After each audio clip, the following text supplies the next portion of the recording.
Senator Heitkamp. Thank you, Mr. Chairman. And building on what Senator Franken was already talking about, I think we'd all like to see that because we're all in this process of trying to figure out what's the new dynamic.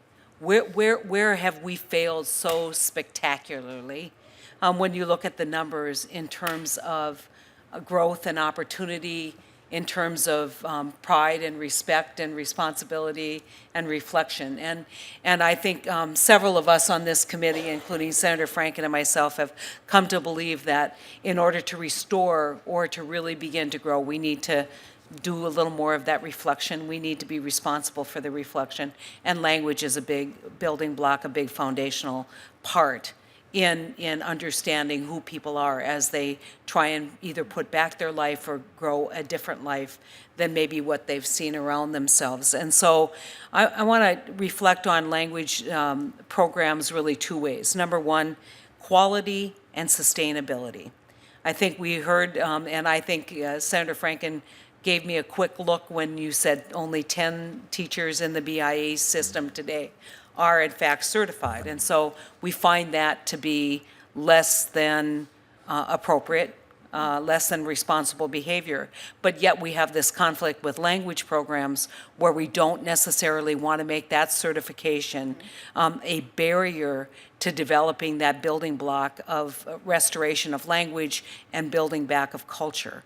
And so I guess this is for anyone. I will tell you that the elders frequently in my communities in Indian country are concerned sometimes with the language programs because the language that's being taught does not reflect what they've learned. And so who is a better keeper than an elder and somebody who basically spent the great part of their life speaking the language? How do we balance those two issues, which is the need for qualified and board certification, as you pointed out, in terms of outcomes, but also taking a look at how this is truly different. Language programs are truly different. And how do we balance that? I guess I'll ask you, Ms. Robinson, how do you bridge that gap when you look at the programs that you're responsible for? Sure. Thank you for the question. It certainly is a difficult balance. And I have to say that, looking through the bills and hearing from some of the witnesses today, one of the methods that have proven to be effective is really the state or the board certification process to work with the tribe so that the tribe is able to do alternative certification of these elders that are in the classrooms working with the teachers. One of the projects that I mentioned in Montana in the Cutswood School talked specifically about elders working with the teachers in the classroom and increasing the proficiency level of native languages for 30 students. I believe New Mexico has alternative certifications, and one of the things that we promote or support under ANA is for tribes to work with their local education agencies or SEAs to figure out how to determine who are the best people to be in the classroom to do native language teaching. Ms. Martinez, you seem to be nodding your head. Do you believe that this alternative process that's been adopted will, in fact, take care of the problem as I see it, which is we want people who truly know the language to be the teachers of the language? Yes, my colleague, Dr. Christine Sims, and I have worked on this program, and we do have that alternative certification program. It's been very successful. An example is that we have the Caris Children's Language Center, we call it the KCLC, and it's a Montessori school, and it's located in Cochiti Pueblo for children between the ages of 3 and 5 years old. And Tricia McKino was one of my former graduates, and she's a founder of this school. And they have worked successfully in using the Caris language as a medium of instruction, and now they've added a kindergarten and a first grade to continue that instruction. Another example of this is at Jemez Pueblo at Walatoa. The Tribal Council has mandated that their Head Start program make the transition to full TOA immersion program in order to maintain their TOA language system. And the same thing has been happening at my Pueblo of Taos. We have the Tiwa Baby program, we have the Head Start program. you feel comfortable in all those programs that the language that is being taught is in fact the historic and cultural language? It is because of the people who teach the class and the program that Christine Sims runs. The concern is that we need to have further support. We can't right now. I was just telling some friend of mine here that a lot of this work we do pro bono, and we use a lot of our own resources. And it would be great if we had some kind of funding source to continue this work.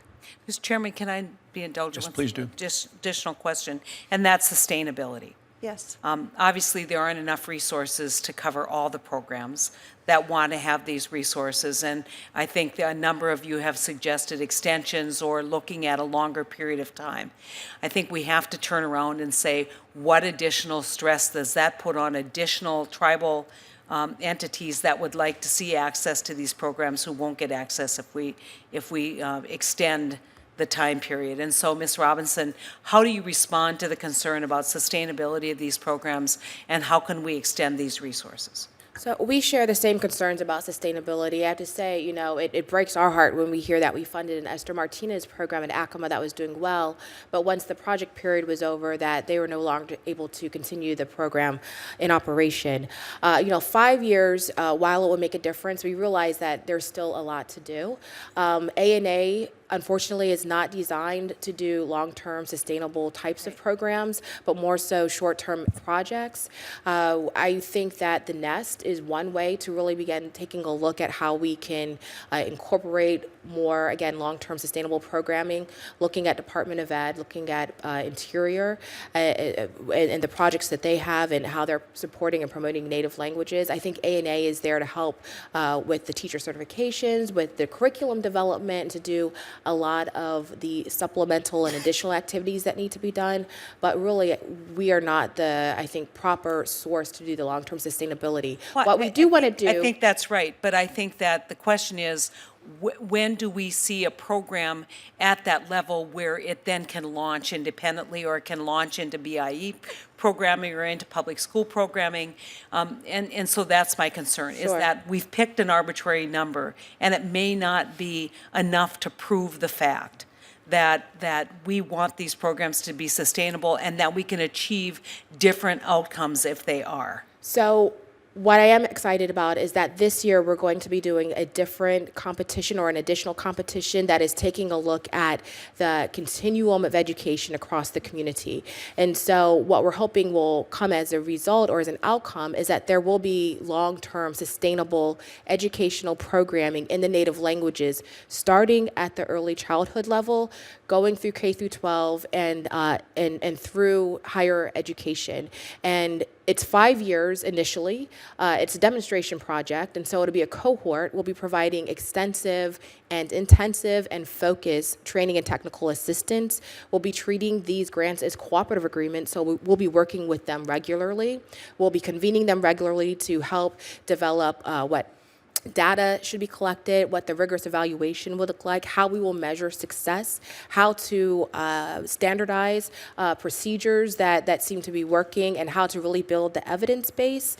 And hopefully after that 5 years, we'll be able to do another 5 years. And again, we understand that, this is sort of piecemeal, but what we're hoping to be able to show at the end of the first 5 years is that we can build this sustainability if we put the initial investment first. Just a final comment. We hear this all across the board. Whether it is substance abuse programs, or whether it is additional programs for housing, which is that we have the kind of these new starts where we start something and we never see it through. And so we have to figure out the sustainability piece of this. And my time's expired. Thank you, Mr. Chairman, for the extra few minutes.